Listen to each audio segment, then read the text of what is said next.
After. Jack and Jill at home together after the fall. The bucket spills, her knees badly scraped, and Jack with not even an aspirin for what's broken. We can see the arduous evenings ahead of them, and the need now to pay a boy to fetch the water. Our mistake was trying to do something together, Jill sighs. Jack says, if you'd have let go for once, we wouldn't have come tumbling after. He's in a wheelchair, but she's still an item, for the rest of their existence confined to a little rhyming story. We tell it to our children who laugh, already accustomed to disaster. We'd like to teach them the secrets of knowing how to go too far, but Jack is banging with a soup spoon. Jill is pulling out her hair. Out of decency, we turn away, as if it were possible to escape the drift of our lives, the fundamental business of making do with what's been left us.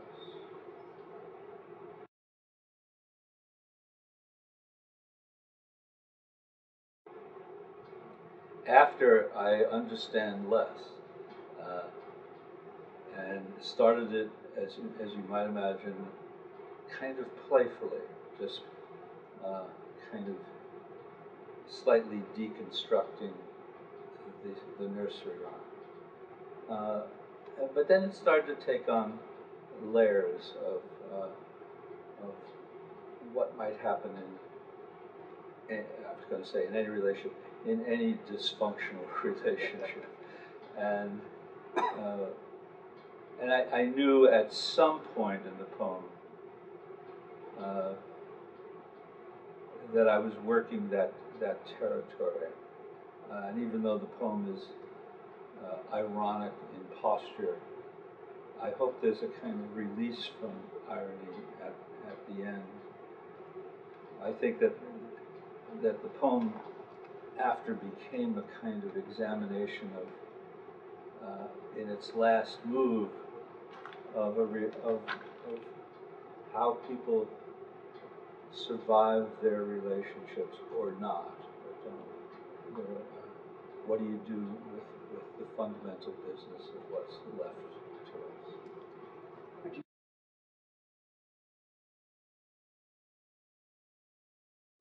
There are two kinds of poems. One that begins, it's essentially experiential, and so that the details you're drawing from in some way pre-exist the poem, so it becomes an issue of managing and orchestrating them.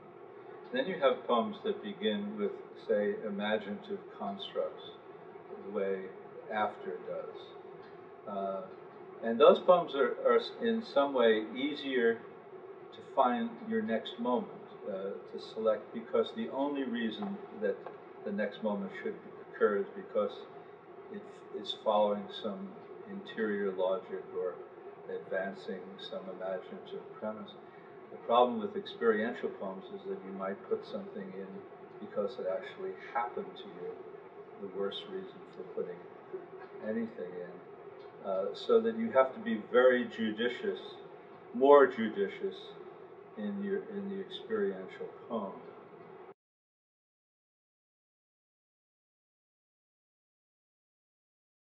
Lots of revisions, lots of false moves, lots of altering, lots of going back and rearranging.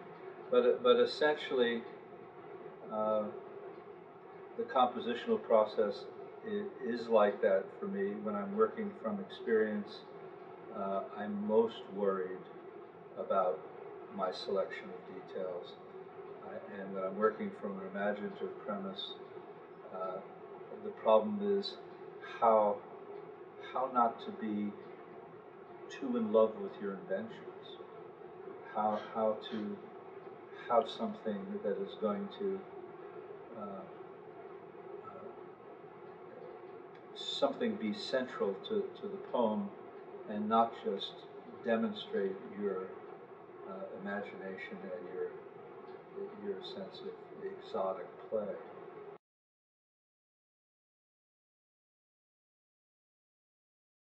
Well, you know, I think it's true with athletics. It's true with other arts. I mean, young poets are one of the few creatures of the world who actually think that because they felt something, they might be able to execute it. You can't imagine a dancer or a musician thinking like that.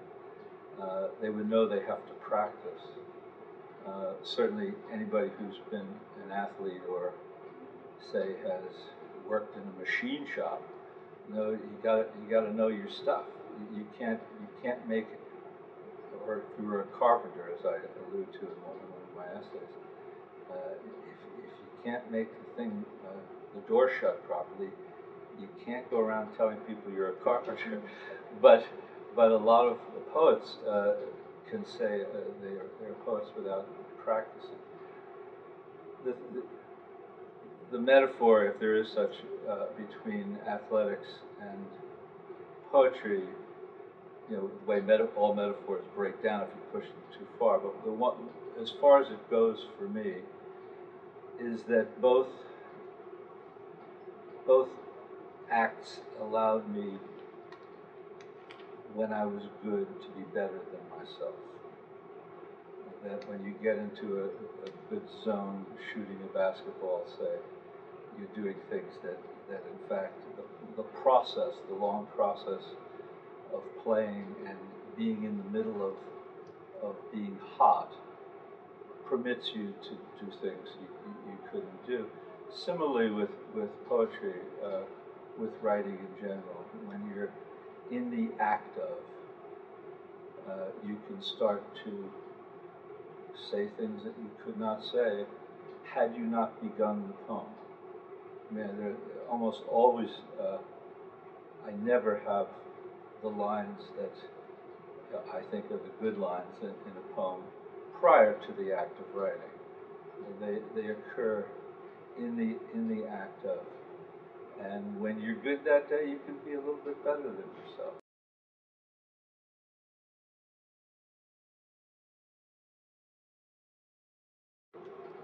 Tone is the more difficult of the two. I mean, essentially, you know, the definition of it is author's attitude towards subject. But it's it's a rather large scaffolding, I think, or coloring of subject matter that when you're listening to someone talk, and especially a stranger talk, if you're like me, you're making judgments about that person. What I want to go out to dinner with him, etc. What kind of guy is he? And especially with first-person poems, the readers are making those kinds of judgments. So, as best you can, as a writer, and you obviously can't control everybody's responses, but I think you should be able to control one level of that, and you do that with inflection, with pauses.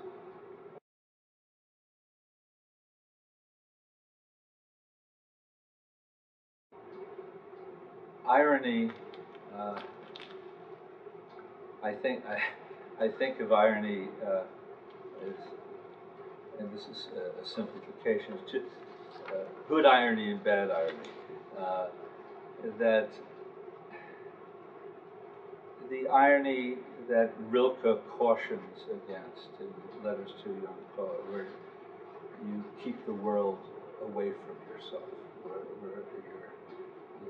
you put yourself at a distance, you're not implicated.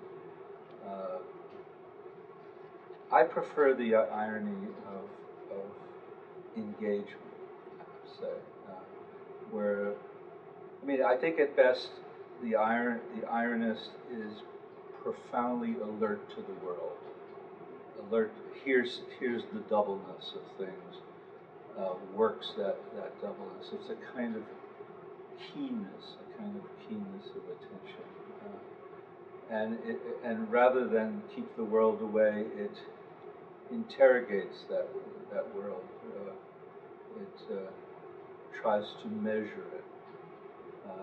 And I would hope that I'm sure I've fallen into all kinds of the good and bad ironies, but I hope that when I'm working well, that my irony is the irony of engagement that does not let me off the hook. Doesn't keep things way out here. The irony of detachment, perhaps, is the irony that I worry about and try to avoid.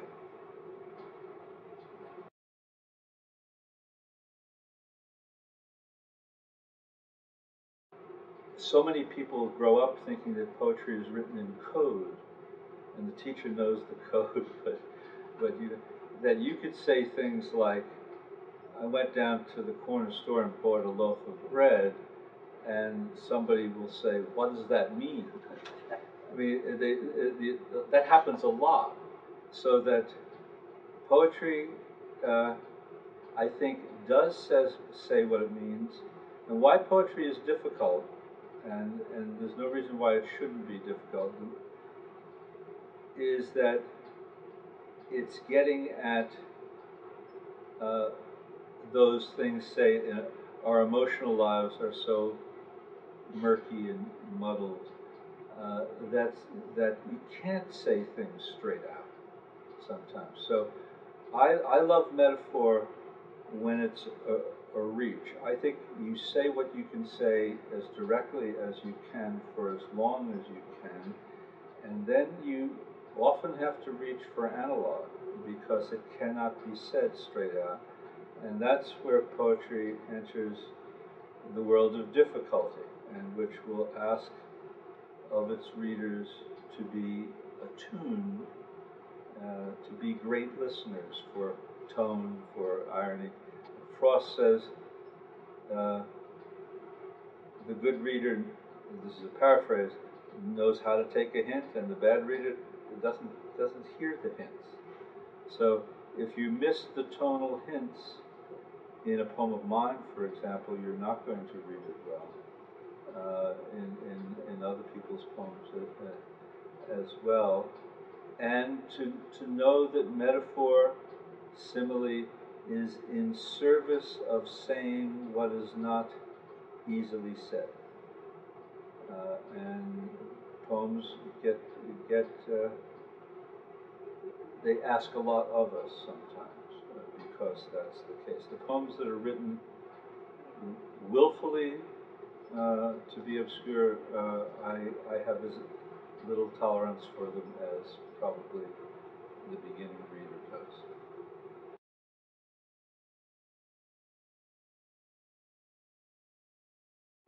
You made me think of another Auden quote that I think of as very close to what informs what I do, which Auden says, so that poetry is the clear expression of mixed feelings.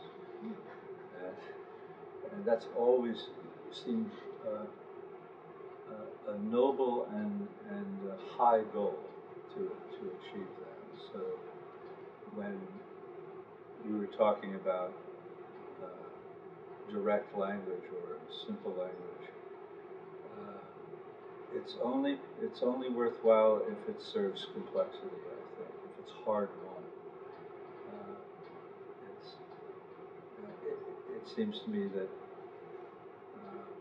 any kind of clarity comes from a lot of things that are muddled and need to be crossed out, and then you keep what seems to be directness or a clarity about a certain circumstance. And if you have orchestrated your poem well, if you have an allegiance to the whole poem rather than just to moments in the poem, it should seem inevitable.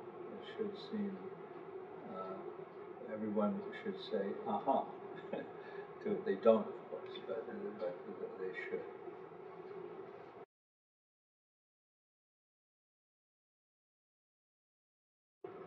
I grew up in a house without books. I was the first one to go to college in the family. I probably wouldn't had I not gotten a basketball scholarship. But I somehow, and I can't remember, uh, I was a reader from early on, and I was recounting all the really great books I had read before I was 18 in this essay that I wrote, but I couldn't remember who told me to read them or how it occurred. I think I had the luck of a few intelligent girlfriends, and to keep going, and you know, it was doubly efficacious. That I was reading great literature, and I was also getting rewarded for having done that.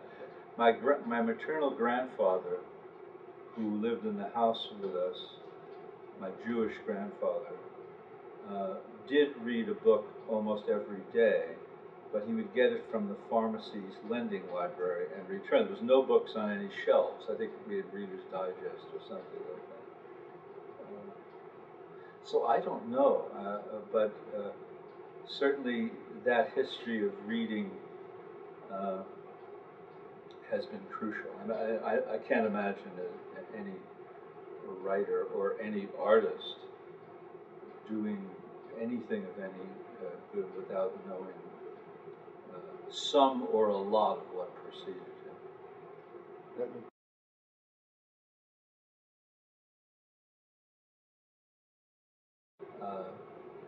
When we find those stories or poems or novels that make us feel part of the world, because the things that we say are secret lives, the things we've not confessed to anybody, we find that other people have actually thought, and you feel less freaky, less strange. So that good literature, whether it's poetry or any of the other genres, have a way of bringing us into the common fold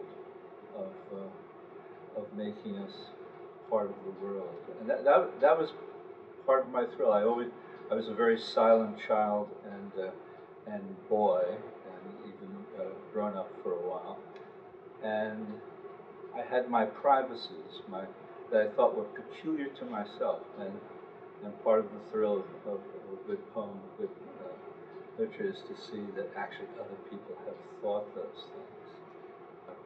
I think for a long while, literature brought the world to me.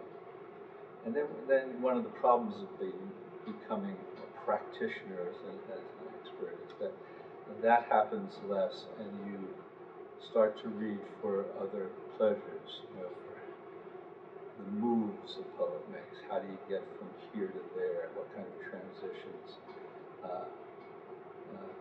All those things. When we're writing well, we start to say what we didn't know we knew, and the poem, say, has not prepared the reader for that at all. Well, then you go back and you stitch and you put in little things that make your mind seem like it was shapely all along. And after a while, that's the kind of way I read now. But early on, for many, many years, it was essentially to get the world.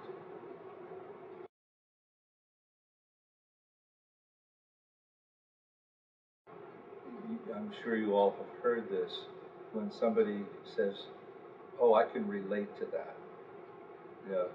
They like to relate to that rather than be subverted, rather than to have their ideas challenged. And I think a good poem can take on that very experience that is recognizable and slant it in such a way that the person reading it cannot be happy with a notion that he held dear, or a notion that pre-existed the poem. So that what I want from from good poems is to be offered another way into experience. I don't want to have my experience confirmed. That's when I feel a dullness has set in. Or worse, in me, allowing myself to be flattered because they've said something that I agree with. Well, I think if I could restate what I think I meant about finding those poems that speak to you, and that being crucial. Uh, it wasn't so much as I could relate to them. It was that they absolutely opened up uh, my world and gave me language that I did not have. Uh, so it's that element of surprise. I mean, most things are not going to be, as we know, new, but the way they are phrased, the way they are positioned in context, uh, might make us and should make us re-engage our lives.